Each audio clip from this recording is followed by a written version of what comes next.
State government, राज्य सरकार। ठीक है, राज्य सरकार के बारे में हम बात करेंगे इसमें।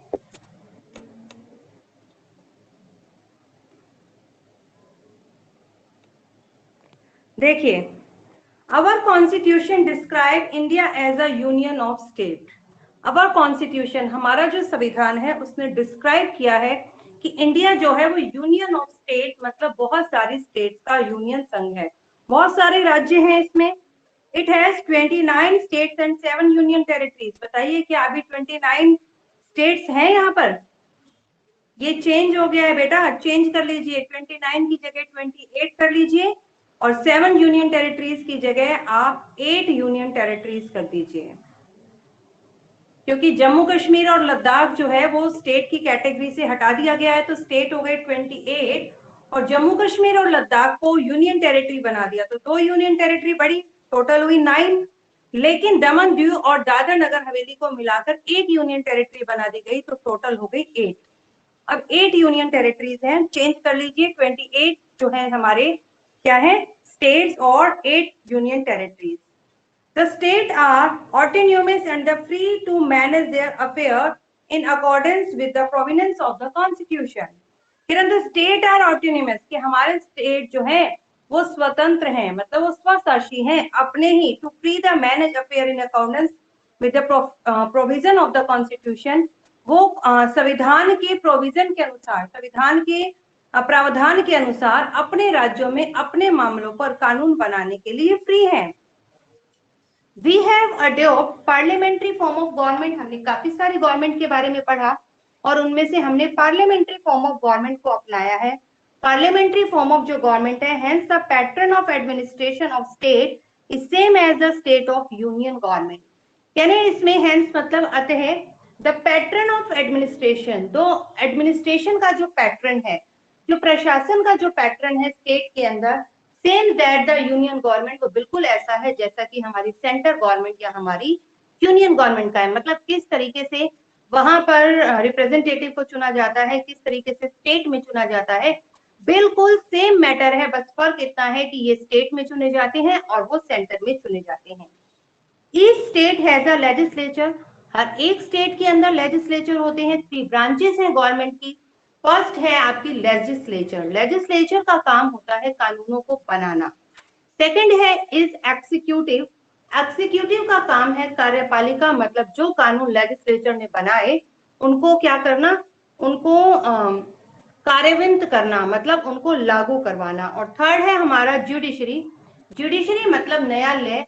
अगर किसी के भी अधिकारों का हनन होता है तो वो न्यायालय की शरण में जा सकता है। इस प्रकार हमारे टोटल 3 ब्रांचेस हैं और उसमें कह रहे हैं each state has a legislature, हर एक स्टेट में लेजिस्लेचर है। लेजिस्लेचर मतलब विधायिका है जिसके पास कानून को बनाने की शक्ति है। अ गवर्नर, एक गवर्नर है, and a council of minister, और काउंसिल ऑफ मिनिस्टर यानी कि मंत्री परिषद है, headed by a chief minister, जिनका हेड कौन होता है, चीफ मिनिस्टर। देखिए बेटा, मैं आपको एक छोटी सी बात बताती हूँ, स्टेट के अंदर लेजिस्लेचर है, ऐसे ही लेजिस्लेचर हमारे यूनियन गवर्नमेंट में भी है। स्टेट में हम इसे लेजिस्लेटिव असेंबली बोलते हैं और सेंट्रल गवर्नमेंट में हम इसे पार्लियामेंट बोलते हैं।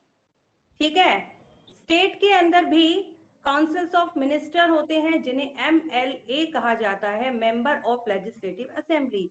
ऐसे ही मेंबर पार्लियामेंट में होते हैं जिन्हें हम कहते हैं MP, मेंबर ऑफ पार्लियामेंट।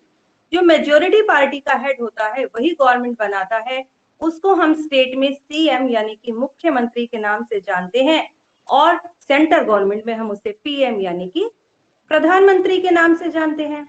ठीक है, अब हमारे देश का जो सबसे बड़ा नागरिक है वो हमारे देश का राष्ट्रपति होता है, जो कि हमारी पार्लियामेंट में सबसे बड़ी पोस्ट पर है। और सभी के सभी जो प्रधानमंत्री और मिनिस्टर्स हैं उनकी अपॉइंटमेंट कौन करवाता है, हमारा जो है प्रेसिडेंट करवाता है। वैसे ही स्टेट के अंदर जो मिनिस्टर्स हैं और जो हमारा CM यानी कि जो हमारा चीफ मिनिस्टर है उसकी अपॉइंटमेंट हमारे गवर्नर करवाते हैं। तो सेम प्रोसेस चलता है जैसा कि यूनियन गवर्नमेंट में चलता है, वैसा ही गवर्नमेंट स्टेट गवर्नमेंट में चलता है। भूमिका, मेरी आवाज आ रही है आपको? Yes ma'am. ओजस्वी आप अपना माइक बंद कर दो बेटा, आपके वहां नेटवर्क प्रॉब्लम है।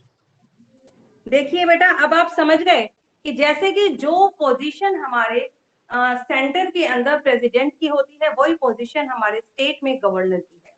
वहां पर पीएम, स्टेट में सीएम, वहां पर एमपीज, यहाँ पर एमएलए, सेम। लेकिन हम पीएम का चुनाव तो करते हैं, ऐसे हम सीएम को भी रिप्रेजेंटेटिव के रूप में चुनते हैं। मेजोरिटी पार्टी अपना लीडर चुनती है, उसे सीएम बनाती है, और वहां पर मेजोरिटी पार्टी अपना लीडर चुनकर उसे पीएम बनाती है। हमारे देश का सबसे बड़ा नागरिक, सबसे प्रथम नागरिक हमारे देश के प्रेसिडेंट होते हैं। वैसे ही राज्य के जो सबसे प्रथम सिटीजन है वो गवर्नर होते हैं। और बेटा जो गवर्नर है, गवर्नर का इलेक्शन नहीं होता है, गवर्नर को हमारे किसके द्वारा, राष्ट्रपति चुनकर, हमारे राष्ट्रपति सिलेक्ट कर कर हमारे स्टेट में भेजते हैं। तो इस वक्त हरियाणा के जो गवर्नर हैं, आप लोग नोट कर सकते हैं, सत्यदेव नारायण आर्य उनका नाम है, वो हरियाणा के गवर्नर हैं। क्या नाम है उनका? सत्यदेव नारायण आर्य। बताइए क्या नाम है बेटा गवर्नर का? सत्यदेव नारायण आर्य। सत्यदेव नारायण आर्य। और सीएम ऑफ हरियाणा, सीएम कौन है हरियाणा के? लाल खट्टर, मनोहर लाल खट्टर। ठीक है, तो अब हम स्टेट गवर्नमेंट के बारे में ही आज बात करने वाले हैं। The power has been distributed between the center and the state by the constitution. ये पावर, क्या क्या शक्तियां प्रदान की गई हैं, संविधान के द्वारा शक्तियों का बंटवारा कर दिया गया है सेंटर गवर्नमेंट में और स्टेट गवर्नमेंट में।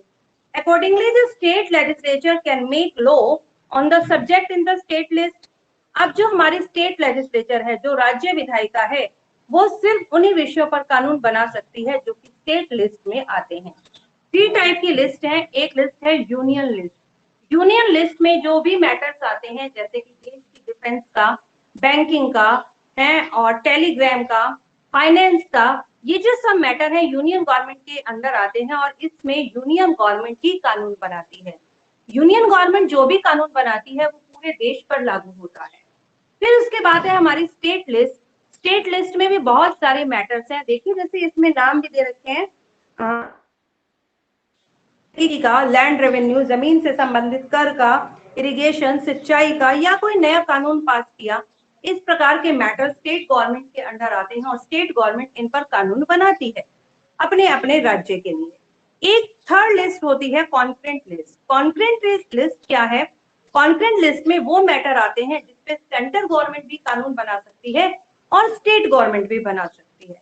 आप मान लीजिए एक है, आप एडॉप्शन का कोई मैटर है, उस पर कानून बनाया गया और सेंट्रल गवर्नमेंट ने भी बना दिया और स्टेट गवर्नमेंट ने भी बना दिया, लेकिन अब जो दोनों का जो डिसीजन था वो डिफर था। हो सकता है किसी स्टेट से मैच आ जाए, हो सकता है सभी स्टेट से मिल जाए, हो सकता है कि स्टेट ने जो कानून बनाया वो डिफर हो और जो यूनियन गवर्नमेंट ने जो कानून बनाया डिफर हो।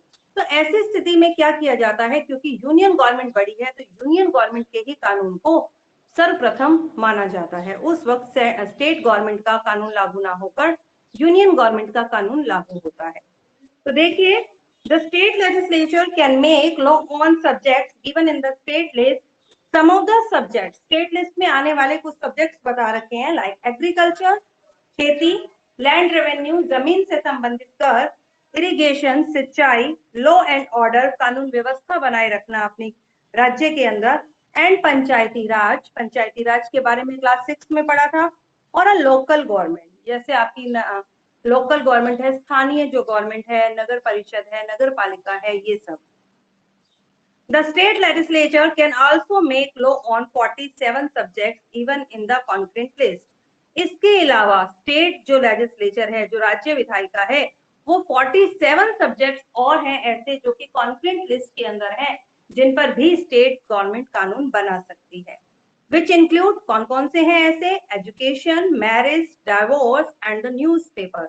ये कुछ ऐसे मैटर्स हैं जो कि कॉन्करेंट लिस्ट में आते हैं। यूनियन गवर्नमेंट के साथ साथ स्टेट गवर्नमेंट को भी अधिकार है इन पर कानून बनाने का।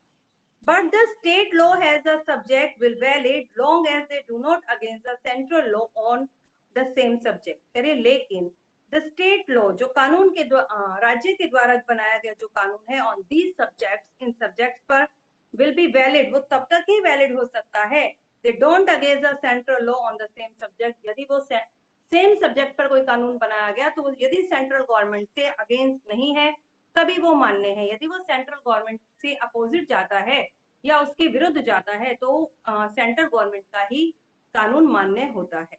पेज चेंज कर लीजिए 326। स्टेट लेजिस्लेचर ऑन कर लो बेटा। The law making power in the state are vested in the state legislature। vested मतलब निहित या हाथों में। लॉ मेकिंग पावर कानून बनाने की जो पावर है इन द स्टेट राज्यों के अंदर और vested in the state legislature वो राज्य विधायिका के हाथों में होती है। Most of the state have only one house. ज्यादातर स्टेट के एक ही हाउस है, एक ही सदन है। मतलब जैसे हमारे पार्लियामेंट की बात की जाए यूनियन गवर्नमेंट की तो पार्लियामेंट के दो पार्ट है, लोकसभा और राज्यसभा। ऐसे ही जब स्टेट लेजिस्लेचर की बात की जाती है तो कई स्टेट ऐसे हैं जिनमें एक ही हाउस है और कुछ स्टेट ऐसे भी हैं जिनमें टू हाउसेस हैं। ठीक है, तो इसीलिए वो कह रहा है मोस्ट ऑफ द स्टेट, ज्यादातर स्टेट ऐसी है ओनली वन हाउसेस जिसमें एक ही सदन है जिसे लेजिस्लेटिव असेंबली या विधानसभा कहा जाता है। अदर है टू हाउसेस, बाकी कुछ में दो हाउसेस भी हैं जिन्हें विधानसभा तो कहते ही हैं, एक तो विधानसभा या लेजिस्लेटिव असेंबली या लोअर हाउस, और जो दूसरा हाउस है उसे विधान परिषद या लेजिस्लेटिव काउंसिल भी कहा जाता है या फिर अपर हाउस भी कहते हैं। ठीक है, some of the state has bicameral legislature.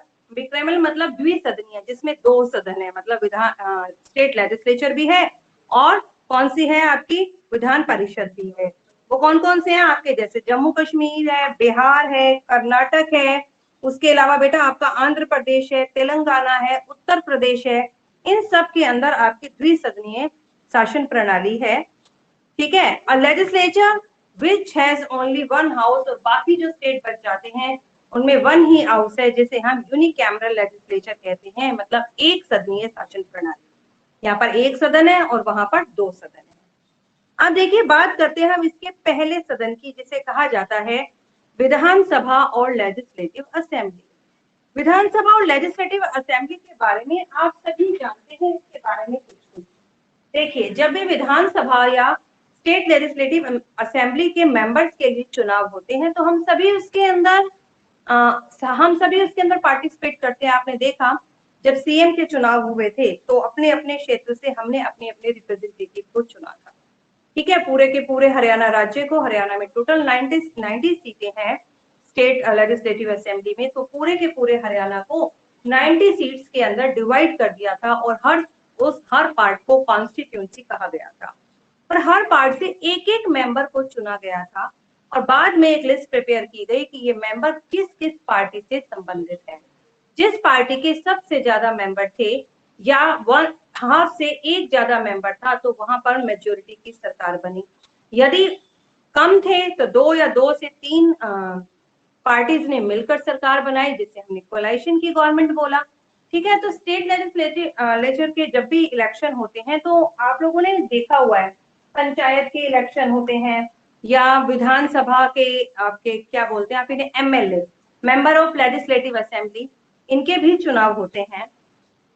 तो अब हम उसी विधानसभा के बारे में बात करने वाले हैं। विधानसभा जो है लोअर हाउस है और विधान परिषद अपर हाउस है। विधानसभा is the lower house of the state legislature. ये राज्य विधायिका का लोअर हाउस यानी निचला सदन है। It consist of member who are directly elected on the basis of adult franchise. It consist of member, इसमें जो भी मेंबर शामिल होते हैं हु आर डायरेक्टली इलेक्टेड, उन्हें डायरेक्टली चुना जाता है लोगों के द्वारा अडल्ट फ्रेंचाइज को यूज कर, मतलब कि सार्वभौमिक वयस्क मताधिकार को चुनकर लोग वोट डालते हैं और अपने अपने प्रतिनिधि को चुन लेते हैं। The strength depends on the population of the concerned state, कि एक स्टेट से कितने मेंबर चुने जाएंगे ये डिपेंड करता है उस स्टेट की पॉपुलेशन पर कि उस स्टेट को कितने कॉन्स्टिट्यूएंसीज में डिवाइड किया जाएगा। But there can not be more than 500 member in a legislative assembly. लेकिन लेजिस्लेटिव असेंबली के अंदर कभी भी 500 से ज्यादा मेंबर नहीं हो सकते। और वहीं यदि हम यूनियन गवर्नमेंट की बात करें तो वहां पर लोकसभा के अंदर 552 से ज्यादा सदस्य नहीं हो सकते। तो यहाँ पर क्या लिखा है कि 500 से ज्यादा सदस्य नहीं हो सकते and have less than 60 member in any time, और कभी भी उसके मेंबर जो है वो 60 से कम नहीं हो सकते।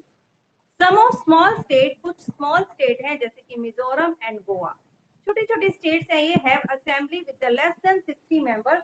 यहाँ पर तो 60 से भी कम मेंबर हैं, जबकि हमने अभी कहा कि 60 से कम मेंबर तो हो ही नहीं सकते, लेकिन यहाँ पर 60 से कम मेंबर क्यों हैं? Are under the special provision of the constitution, क्योंकि संविधान के अंदर इनके लिए एक स्पेशल प्रावधान दिया गया है, क्योंकि इन स्टेट्स की पॉपुलेशन बहुत ही कम है। ठीक है, the members are elected through the secret ballot. इन मेंबर्स को हम सीक्रेट बैलेट यानी कि हम सीक्रेट तरीके से चुनते हैं। जब हम अपना वोट डालने जाते हैं बैलेट बॉक्स में या ईवीएम के द्वारा जब हम अपना वोट देते हैं तो वो सीक्रेट होता है, कोई देखता नहीं है कि हमने किसको वोट दिया। Certain seats are reserved for the एससीज and the STs in the legislative assembly. Legislative assembly के अंदर जो टोटल सीटें हमने बताई कि 500 ज्यादा से ज्यादा और कम से कम 60, कुछ स्टेट ऐसी हैं जहां पर 60 से कम भी हैं, लाइक मिजोरम एंड गोवा। ठीक है, इसके अंदर कुछ स्पेशल प्रोविजन दे रखा है कॉन्स्टिट्यूशन के लिए, इस कारण वहां पर मेंबर्स कम हैं, लेकिन बाकी जगह पर आपके कम से कम 60 और ज्यादा से ज्यादा 500 सदस्य होने ही चाहिए। और लेजिस्लेचर असेंबली के अंदर कुछ सीटें एससी और एसटी कास्ट के लिए भी रिजर्व रहती हैं। जो शेड्यूल ट्राइब और शेड्यूल कास्ट के जो पीपल हैं, ठीक है, बैकवर्ड क्लास के जो पीपल हैं, एससी के लिए नहीं, एससी शेड्यूल कास्ट और एसटी शेड्यूल ट्राइब के लिए भी कुछ सीटें आरक्षित हैं। मतलब जो अगर मान लीजिए वहां पर सीटें आरक्षित कर दी गई कि 5 सीटें, तो वो 5 सीटों पर कौन सा मेंबर आ सकता है? सिर्फ एससी या एसटी का, उसके अलावा वहां पर और कोई मेंबर उस सीट को फिल नहीं कर सकता, वो सीटें उन्हीं के लिए रिजर्व है। आगे देखिए, in order to elected to a member of the legislative assembly, यदि हमें लेजिस्लेटिव असेंबली का मेंबर बनना है या किसी भी व्यक्ति को लेजिस्लेटिव असेंबली का मेंबर बनने के लिए उसके पास कुछ क्वालिफिकेशन होनी चाहिए। मीन्स वो चुनाव तो लड़ रहा है, लेकिन चुनाव वही व्यक्ति लड़ सकता है जिसके पास कुछ क्वालिफिकेशन। वो क्वालिफिकेशन क्या क्या है? देखिए, नंबर 1, शी या he should be an citizen, Indian citizen, कि वो लेडी है या फिर वो जेंट्स है, ठीक है, मेल है या फीमेल है। यस मैम, एक बार मैम कॉल आया मैम, उसका अप्रूवल एक्सेप्ट कर लो यश नाम से। यश को वापस जाऊं, एक सेकंड रुकना, फिर आप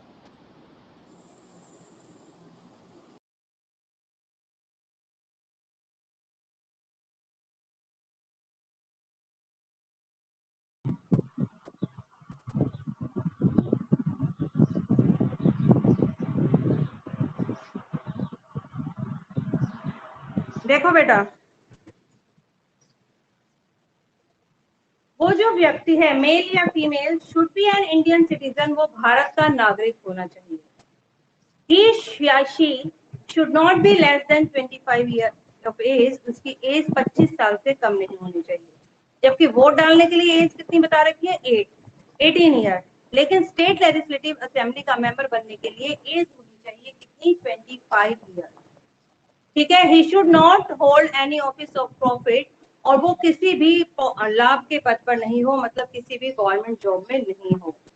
their name should be in the voter list, उसका नाम वहां की वोटर लिस्ट के अंदर होना चाहिए। ठीक है, for the purpose of election, election के पर्पज से the state is divided into the number of electoral areas, पूरे स्टेट को कई चुनाव एरिया में, चुनावी क्षेत्रों में बांट दिया जाता है, और कॉन्स्टिट्यूएंसीज जिन्हें हम निर्वाचन क्षेत्र भी कहते हैं। Any candidate contest election for any constituency, और कोई भी कैंडिडेट जो कि चुनाव को लड़ना चाहता है किसी भी एक निर्वाचन क्षेत्र से, बट एनी कैंडिडेट कोई भी लड़ सकता है कंटेस्ट इलेक्शन, कंटेस्ट मतलब चुनाव लड़ना, वो चुनाव लड़ सकता है किसी भी कॉन्स्टिट्यूएंसी से, but member of SC and ST, लेकिन जो शेड्यूल कास्ट और शेड्यूल ट्राइब के जो पीपल हैं ओनली कैन कंटेस्ट इलेक्शन, वो सिर्फ इलेक्शन लड़ सकते हैं फ्रॉम द रिजर्व कॉन्स्टिट्यूएंसी, सिर्फ रिजर्व कॉन्स्टिट्यूएंसी से, ऐसी कॉन्स्टिट्यूएंसी जहां पर एससी और एसटी कास्ट के लिए सीटों को रिजर्व किया गया है, सिर्फ उन्हीं सीटों से वो चुनाव लड़ सकते हैं। The elections are conducted by the election commission, ये इलेक्शन जो है इलेक्शन कमीशन के द्वारा करवाया जाता है। On the day of polling, जब पोलिंग यानी कि वोट का दिन होता है, the citizen who are 18 year of age, तो वो नागरिक जिनकी उम्र 18 साल एंड अबव या उससे ज्यादा होती है, whose name are including in the voter list, और जिनका नाम वोटर लिस्ट में होता है, कास्ट देयर वोट, वो अपने वोट डाल सकते हैं। ठीक है, the candidate getting the highest number of voted it declared elected by a returning officer. The candidate, वो candidate getting the highest number of vote, जिसे सबसे ज्यादा वोट मिलते हैं, is declared elected as a returning officer, उसे declared मतलब घोषणा कर दी जाती है क्या, हाईएस्ट नंबर ऑफ वोट, जिसके पास सबसे ज्यादा वोट होते हैं उसे ही विजयी घोषित कर दिया जाता है रिटर्निंग ऑफिसर के द्वारा। प्रेसिडाइजिंग ऑफिस, अब वो कैसे प्रेसिडाइज करेगा अपने ऑफिस की, कैसे अध्यक्षता करेगा। The member elected a person, अब जो सभी के सभी मेंबर्स चुन के आ गए, सभी डिफर पार्टी के थे, हर एक पार्टी की अलग अलग लिस्ट बना दी गई और जिस पार्टी के सबसे ज्यादा मेंबर आए उसने अपने एक लीडर को चुन लिया। The member elected a person from the amongst themselves as a speaker, और जितने भी चुने हुए मेंबर्स थे, वो तो जो एक हेड को चुना वो तो सीएम हो गया, लेकिन उसके अलावा जितने भी मेंबर्स आए, चाहे वो किसी भी पार्टी से क्यों ना हो, वो अपने में से एक स्पीकर को चुन लेते हैं। स्पीकर मतलब जो कि सारी मीटिंग की अध्यक्षता को करता है, अध्यक्ष होता है वहां का। And another as a deputy speaker, या फिर एक डिप्टी स्पीकर को चुन लेते हैं presides over the house, house की अध्यक्षता के लिए, एंड कंडक्ट इट प्रोसीडिंग, और उसकी जो सभा के अंदर जो भी अध्यक्षता होती है, काम होता है, उसको प्रोसीड करने के लिए। Duration of the house, house का कार्यकाल कितना होता है। हाउस के कार्यकाल से मतलब है कि कितने समय के लिए हम उस मेंबर को चुनते हैं। The normal duration of the legislative assembly is 5 year, जो नॉर्मल ड्यूरेशन है लेजिस्लेटिव असेंबली की वो है 5 साल। सभी को पता है 5 साल के बाद चुनाव होते हैं। हाउएवर द गवर्नर में डिसॉल्व द हाउस, गवर्नर जो है क्योंकि वो सबसे बड़ा है, वो हाउस को डिसॉल्व कर सकता है, मतलब सभा को भंग कर सकता है, before it's term is over on the request of the chief minister, chief minister की रिक्वेस्ट पर, और चीफ मिनिस्टर से डिस्कशन करने के बाद वो हाउस को डिसॉल्व कर सकता है, मतलब कि हाउस भंग हो गया, मतलब गवर्नमेंट खत्म हो गई, गवर्नमेंट जो है रद्द हो गई, अब दोबारा से इलेक्शन करवाना पड़ेगा। लेकिन अगर डिसॉल्व नहीं होती तो वो 5 साल के लिए चलती है। It may also be dissolve earlier if the president rule is proclaimed in the state. कह रहे एक तो या तो गवर्नर उसको डिसॉल्व कर दे, या फिर जब कहीं पर किसी स्टेट पर राष्ट्रपति का शासन लागू हो जाए, राष्ट्रपति के शासन की प्रोक्लेमेशन यानी कि घोषणा कर दी जाए, तब वो गवर्नमेंट वहां से खत्म हो जाती है। इस टर्म में भी extend during the emergency, emergency के समय में इसके टाइम पीरियड को हम, कोई देश में बहुत बड़ी इमरजेंसी आ गई तो हम इसके टाइम पीरियड को थोड़ा बढ़ा सकते हैं, करीबन 6 महीने तक। But the new assembly must be elected with in the 6 month, लेकिन न्यू असेंबली का सिलेक्शन 6 महीने के अंदर हो जाना चाहिए। टर्मिनेशन ऑफ इमरजेंसी, इमरजेंसी जब से स्टार्ट की तब से 6 महीने के अंदर अंदर हमें नई असेंबली को चुन लेना चाहिए। मतलब टाइम पीरियड 5 ईयर, 5 ईयर से पहले यदि वो खत्म होती है, या तो वहां पर राष्ट्रपति का शासन लागू होता है, या गवर्नर चीफ मिनिस्टर की सलाह से उसे डिसॉल्व कर देते हैं। अब बताइए बेटा, बहुत है ना आज के लिए? मैम कर लो। आज के लिए इतना ही काम बहुत है। अब मुझे आप लोग बताइए कि आप लोगों ने क्या क्या काम कर रखा है। मैं हमारे नोटबुक चेक कर लो।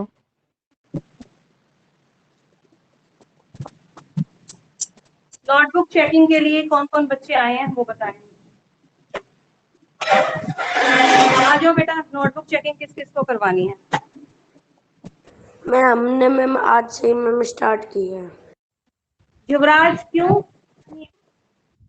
भाई कौन क्योंकि करो? मैम क्योंकि मैम हमें पहले कहाँ थे आप? मैम आज हमारे भाई ने मैम चलाई है मैम ऐप। भाई ने क्या कर दिया? मैम हमारे भाई ने चलाई है ऐप आज। आज चलाइए, इससे पहले क्यों नहीं चलवाई आपने? कौन से सेक्शन में हो युवराज? Ma'am A4।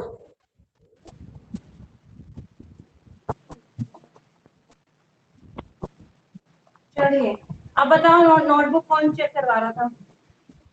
मैम नाम बोलो। धीरज। हम्म, किसको करवानी है? धीरज को? धीरज नोटबुक चेक करवा रहे हो क्या? ऑन करो, कैमरा ऑन करो, कर रहे हैं। कैमरा ऑन कर ले धीरज।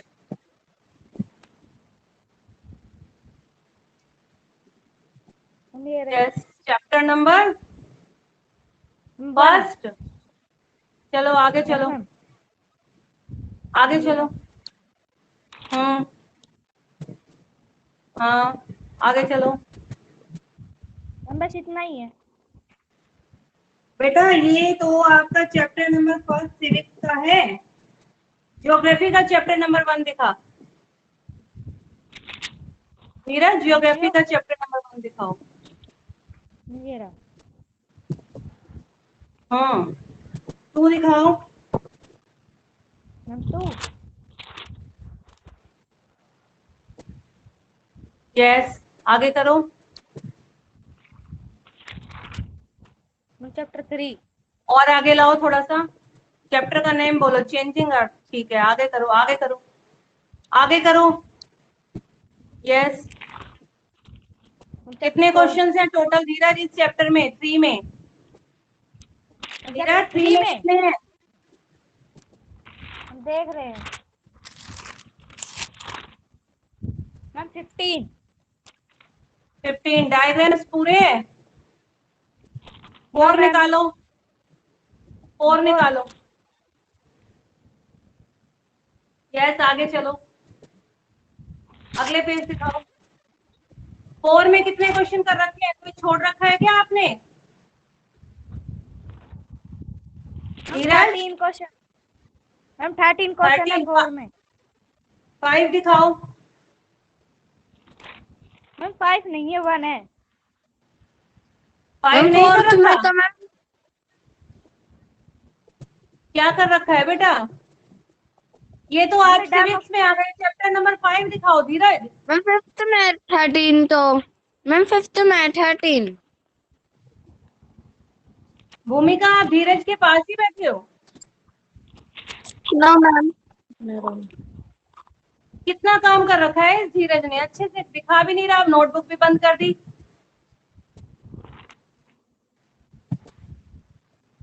अच्छे से दिखा। 1 सेकंड में फिर ये सिविक्स का चैप्टर निकाल के बैठ गया। अरे जियोग्राफी दिखा दे मुझे। मैम ये रही।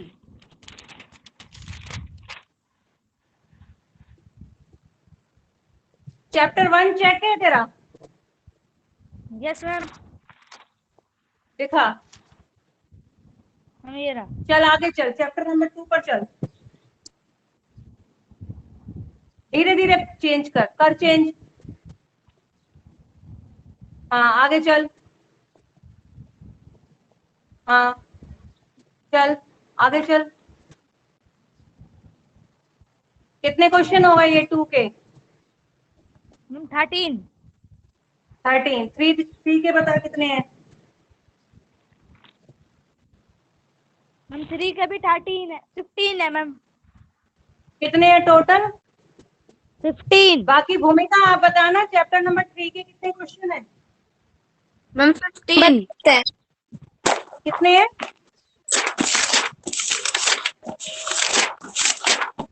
मैम चैप्टर 3 के हाँ 3 के बताओ।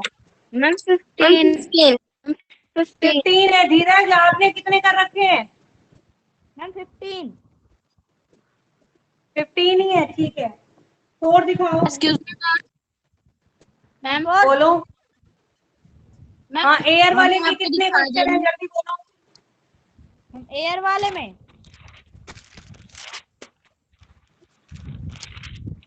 मैम 13। और 5 वाले में? मम्मी 11 है वाटर फोर्थ में तो। कितने हैं मैम फोर्थ फोर्थ में 11 है मम्मी 11। धीरज फोर्थ में कितने कर रखे हैं एयर वाले चैप्टर में? मैम ये तो जल्दी बहुत है पेज पलटने की।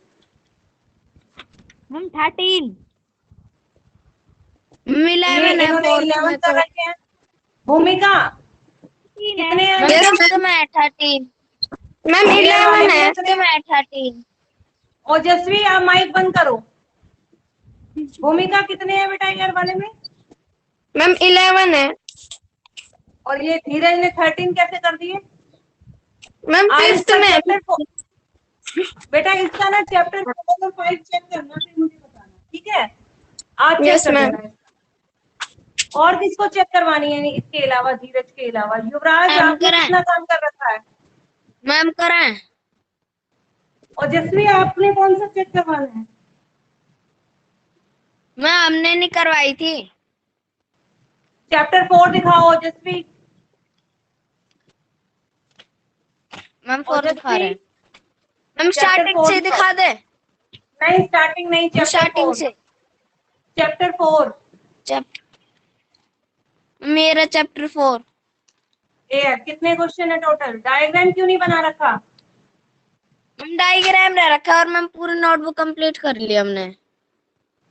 ठीक है। और अब डायग्राम आज मुझे वो बनाएंगे। दिखाओ, सिविक्स का चैप्टर नंबर 1 दिखा। मैम सिविक्स का मैम ये रहा। चलो। हाँ, ओके, ठीक है। युवराज बेटा माइक ऑन करियो। युवराज, माइक ऑन कर बेटा। Yes ma'am. कितना काम कर रखा है तूने? मैम ने मैम ज्योग्राफी में कर रखा है। ज्योग्राफी में कितने लेसन कर रखे हैं? Ma'am 1 minute. Excuse me ma'am. बोलो। मैम धीरज ने कर रखे हैं 11 क्वेश्चंस। कर रखे हैं और टाइप भी कर रखा है। Yes ma'am. फिर ये बोलता क्यों नहीं है? मैम इसने नंबरिंग ही नहीं डाल रखी चैप्टर्स की। इसकी नंबरिंग बेटा पूरी कर दो। अच्छा, यस मैम। ठीक है। जल्दी बताओ युवराज, कितना समय लगेगा? मैम 3 चैप्टर कर रखे हैं। दिखा मेरे को, 3 चैप्टर निकाल, फर्स्ट से निकाल। और ये यश, आप कौन सी क्लास में हो? यश,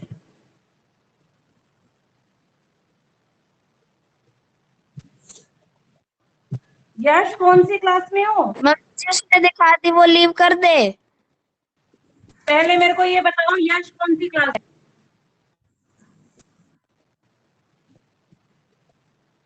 मैम ये यश, A2 या A3 है।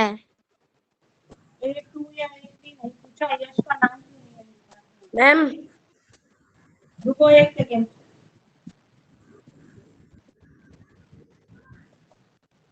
एक यश है और ये प्रशांत यादव, ये कौन सी सेक्शन से है? मैम A4 सेक्शन से। आप आज ही आए हो प्रशांत? हाँ मैम मैं बहुत दिन हो गए। नहीं नहीं, प्रशांत तो स्टार्टिंग आता से है, इसका काम चेक है। यस, आपका काम चेक है। पीयूष, पीयूष बेटा कौन से सेक्शन से है?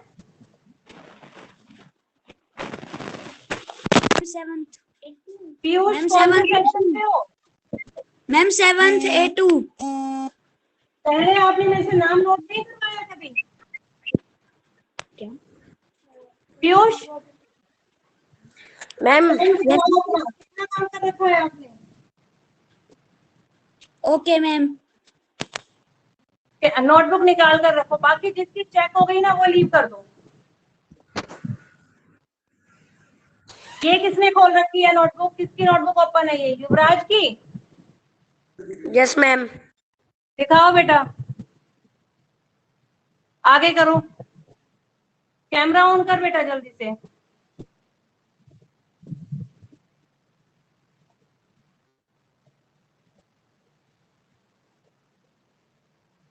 हाँ, चैप्टर फर्स्ट भी चेक नहीं है आपका युवराज?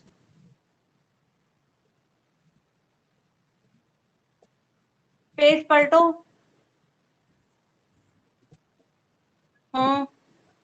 आगे चलो युवराज।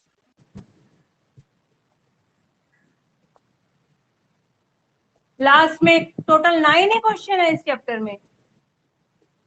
युवराज Yes, एक काम करो, तुम मुझे मैसेज करो, आज मैं तुम्हें सारे चैप्टर भेजती हूँ, तुम्हारी नोटबुक कंप्लीट होनी चाहिए, मैच करना सारे क्वेश्चन।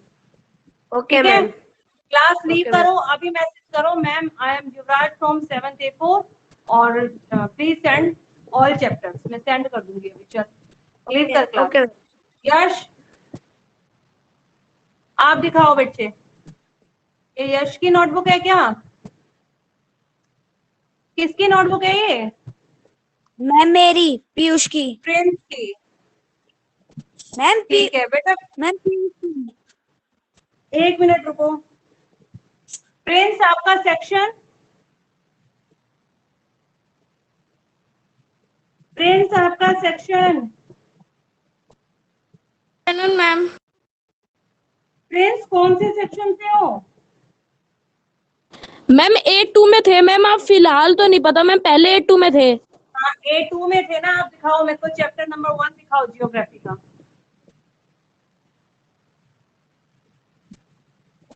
दिशा चेक है आपकी, लीव कर दो। पीयूष जल्दी दिखाओ बच्चे, यस मैम। चैप्टर 1 दिखाओ पीयूष। कैमरा क्लियर करो, नजर नहीं आ रहा है। पीयूष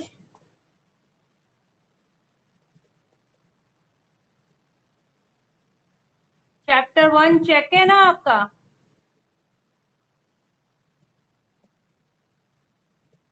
पीयूष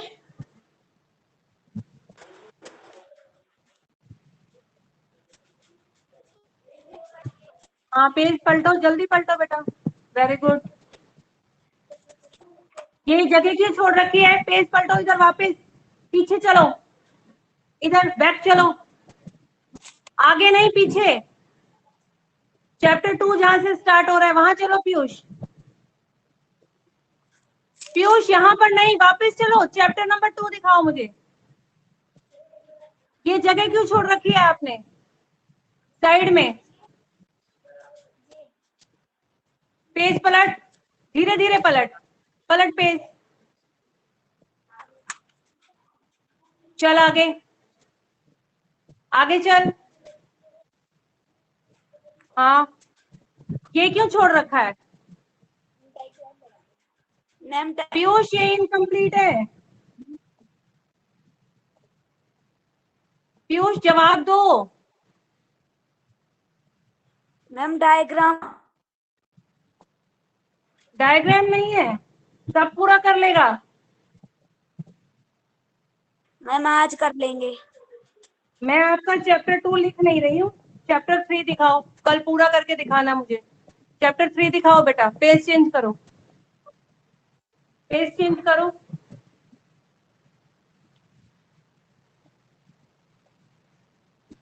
चैप्टर 3 के कितने क्वेश्चन कर रखे हैं टोटल? Ma'am 12 questions. एक काम करो पीयूष, आप सुनो, आप मुझे मैसेज करो, मैं आपको सारे चैप्टर भेज रही हूँ, आप पहले चेक करो कि आपके कितने क्वेश्चन कम है, उसको पूरा कर कर फिर मुझसे चेक करवाओ। चलो मैसेज भेजो मेरे पास अभी। मैम पीयूष मेरे पास मैसेज भेज दो, I am class 7, I am student of class 7, ठीक है, मैसेज सेंड करो। युवराज, हाँ बोलो मैम युवराज। आपके नंबर बताना। बेटा यही तो नंबर है जिस पर आप कर रहे हो, 999, लिखो, 9992856 173, 99928। 99956 173, ठीक है? Okay ma'am. ठीक है। स्नेहा, स्नेहा, दिशा माइक बंद कर दो अपना, कैमरा बंद। दिशा लीव करो, क्यों बार बार क्लास में आ रहे हो? लीव कर दो, आपका काम कंप्लीट है। स्नेहा, स्नेहा नोटबुक चेक करवाओ बेटा, स्नेहा नोटबुक चेक करवाओ। Yes ma'am. नोटबुक चेक करवाओ बच्चे, जल्दी खोल। कौन से सेक्शन से है? A1 से। चैप्टर नंबर 1 दिखाओ बच्चे, थोड़ा नीचे करो नोटबुक को, और दूर करो, हाँ पेज चेंज करो। फर्स्ट चैप्टर चेक है, ठीक है, सेकंड दिखाओ। चैप्टर नंबर 2 दिखाओ बेटा। 3 दिखाइए। 2 हो गया, चलो आगे, चलो चलो आगे चलो, ठीक है आगे चलो, आगे चलो, चैप्टर 2 है ये, आगे चलो। Yes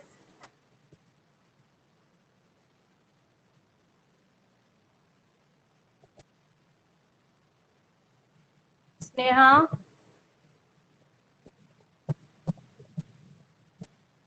yes. आगे चलो बच्चे, चैप्टर 3 निकालो। स्नेहा चैप्टर 3 निकालो।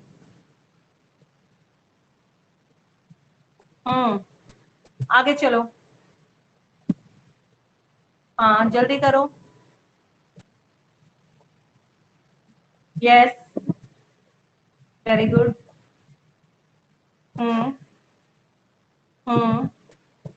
Chapter 4, okay. चलो आगे दिखाओ।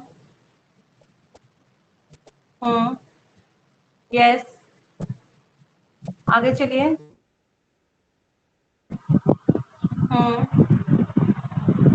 Yes, okay, very good. Chapter 5 start हो गया। दिखाओ, आगे दिखाओ। यस, सिविक्स का चैप्टर नंबर 1 दिखा बेटा।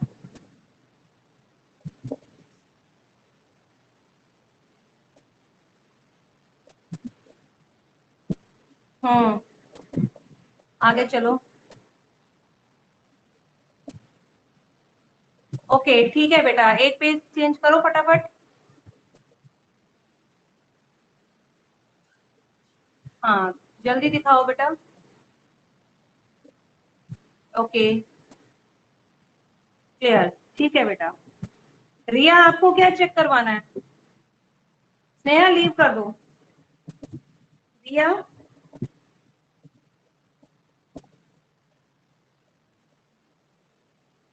रिया आपको क्या चेक करवाना है? दिखाइए चैप्टर नंबर 1, पेज चेंज कीजिए, जल्दी जल्दी बदलो रिया, मेरी क्लास का टाइम हो गया।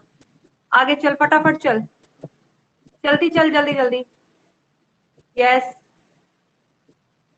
हाँ हाँ, यस, हाँ हाँ, ओके, ठीक है, यस।